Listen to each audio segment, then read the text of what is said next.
शुरुआत सबसे पहले भाटी जी आपके साथ कर लेती हूँ। यहाँ आज एक बहुत, मैं भले ही आगरा में हूँ लेकिन एक हाई प्रोफाइल सीट मैनपुरी की है और उस मैनपुरी की सीट के लिए नेताजी की वो सीट हमेशा से रही। इस बार जब हम वहाँ लोगों से बात कर रहे थे तो सब ने कहा कि डिम्पल भाभी इस बार लड़ रही हैं, लेकिन क्या मैनपुरी की सीट एक ट्रेंड जरूर दिखाएगी? क्योंकि बहुत से लोग जो भाजपा समर्थक हैं वो कहते हैं इस बार डिम्पल यादव वहां से हारेंगी।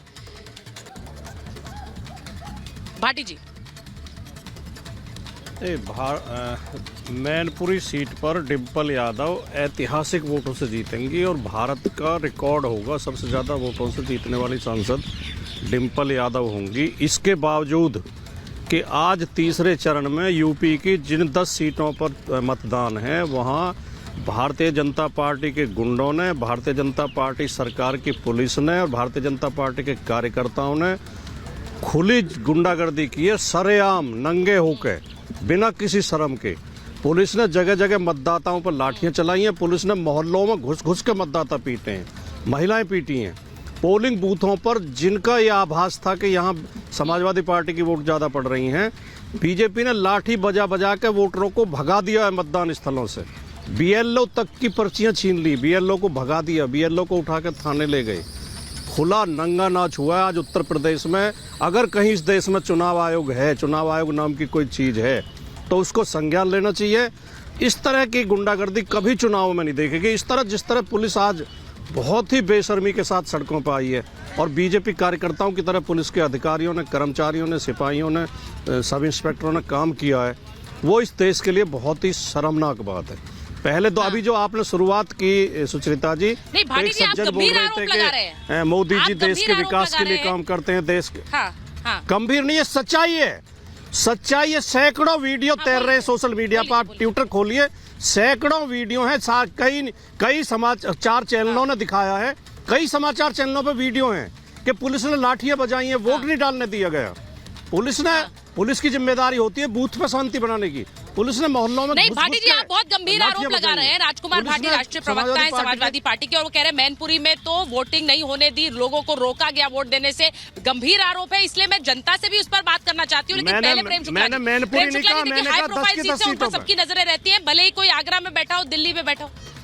अच्छा, पूरी 10 सीटों पर प्रेम शुक्ला जी, बहुत सीरियस आरोप है। वो कह रहे हैं कि वहां पर बीजेपी के एक तरह से प्रतिनिधि के रूप में काम कर रही है पुलिस। प्रेम शुक्ला जी, देखिए, जिस तरह से आदरणीय राजकुमार भाटी जी का आज भाषा का संयम टूटा है, वह समाजवादी पार्टी की हार की हताशा से उपजी कुंठा का परिणाम है।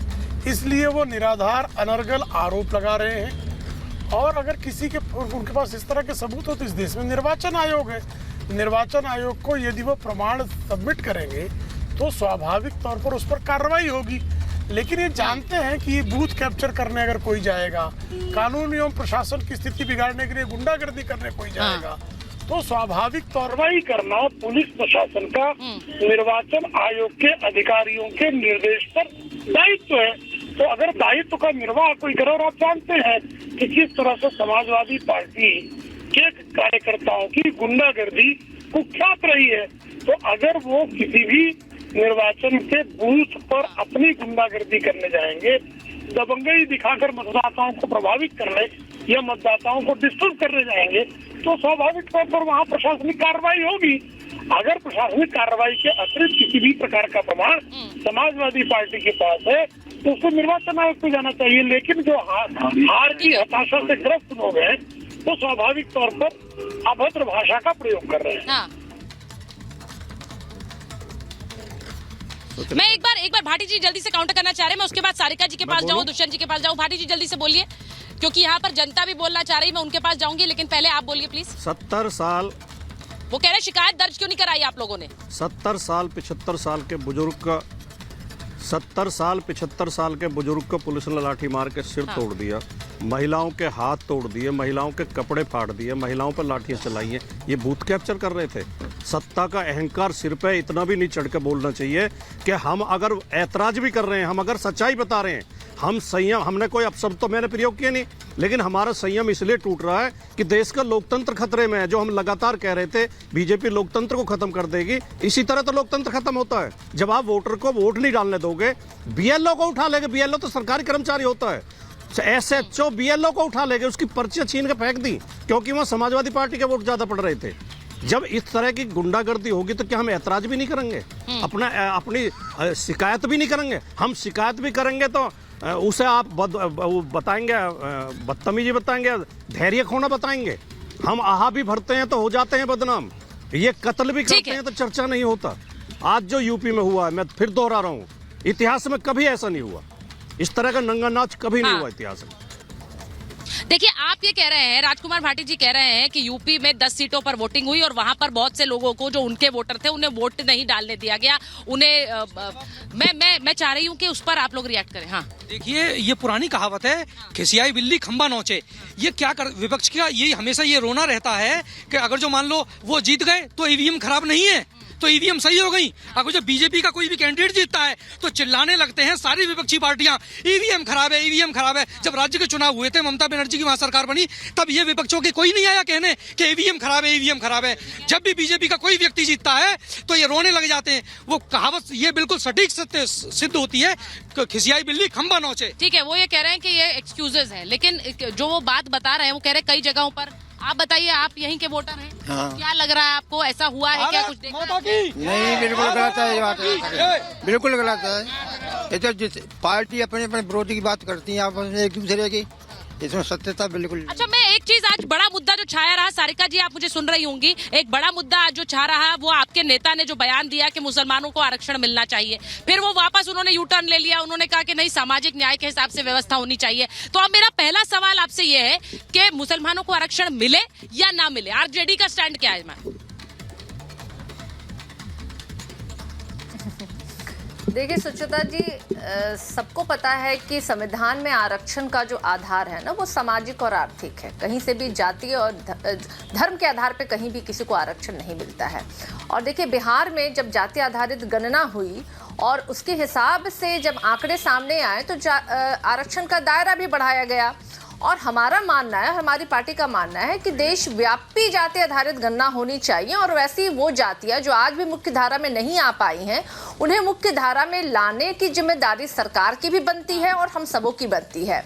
अब बात उठती है कि भारतीय जनता पार्टी जो हमेशा से ही उन्होंने जात और धर्म की राजनीति करती आई है, खास करके हिंदू और मुसलमान की तुष्टीकरण भारतीय जनता पार्टी के तो डीएनए में शामिल है, उनके खून में रगों में दौड़ता है कि जब भी वो राजनीतिक मंचों पर जाएंगे वो जात धर्म हिंदू मुस्लिम नहीं करेंगे। आरक्षण मुसलमानों को मिलना चाहिए या नहीं मिलना चाहिए?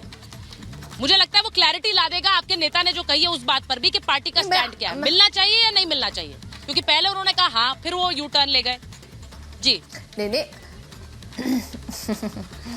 नहीं नहीं देखिए सुचिता जी, हम लोग वो लोग नहीं हैं जो कहते हैं कि 15 लाख रुपया देंगे उसके बाद उसको चुनावी जुमला कह देते हैं। हम लोग वो लोग नहीं हैं जो कहते थे कि 2 करोड़ नौकरी देंगे और एक नौकरी भी नहीं दे पाए। हम लोग वो लोग बिल्कुल ही नहीं हैं जो महिला सशक्तिकरण की बात करते हैं और महिलाओं को नंगा घुमा रहे हैं। सांसदों के द्वारा मोलेस्टेशन हो रहा है। अभी दिन ही कितने बीते हैं, 10 दिन पहले तो नरेंद्र मोदी जी प्रज्वल रवन्ना का प्रचार कर रहे थे, जिन्होंने 3000 महिलाओं की अश्लील वीडियो, बलात्कार और मोलेस्टेशन की वीडियो उन्होंने बनाई थी और रखी थी। और उसके बारे में प्रधानमंत्री जी कह रहे थे कि ये बड़ा अच्छा व्यक्ति है, आप इसको वोट दें। तो ये प्रधानमंत्री जी का और भारतीय जनता पार्टी का चरित्र है। तो हम लोग इस चरित्र के व्यक्ति, इसीलिए मैं उम्मीद करती हूँ कि आप लोग सब डायरेक्ट बोलेंगे। सवाल है, प्रज्वल रवन्ना की डिबेट हुई है, मैं ये भी कहूँ आरक्षण पर भी डिबेट हुई है, आज के मुद्दों पर बात करनी है। आपके नेता के एक बयान ने हड़कंप मचाया, इसीलिए मैं उस पर पूछ रही हूँ, सीधा स्टैंड है कि नहीं है, आरक्षण है कि नहीं है मुसलमानों को? फिर पूछ रही हूँ मैं, उसके बाद मैं जो जनता में जाऊंगी। देखिए सुचिता जी, आपकी सीधे ही प्रश्नों का मैं सीधा जवाब दे रही हूँ। मुद्दे आज भी वही हैं जो कल थे। आज भी मुद्दा रोजगारी है, आज भी मुद्दा जनता की वो चीजें हैं जो जनता आज त्रस्त है महंगाई से। आज भी मुद्दा बदला कहाँ है, बदलना कौन चाह रहा है? भारतीय जनता पार्टी हमेशा मुद्दों से मुद्दा कर रही है। आपके सीधे सवाल का जवाब मैं अगर आप कहेंगे कि नहीं देना है मुसलमानों को आरक्षण तो आपका वोट बैंक इफेक्ट होगा। अगर आप कहेंगे कि देना है तो तो फिर आप पर ये काउंटर आएगा कि पिछड़ों का क्या है, उनके हिस्से में से आरक्षण दिया जाएगा, वो भी आपका वोट बैंक है। तो ये दिक्कत होगी और इसीलिए इस पर सोचना पड़ेगा।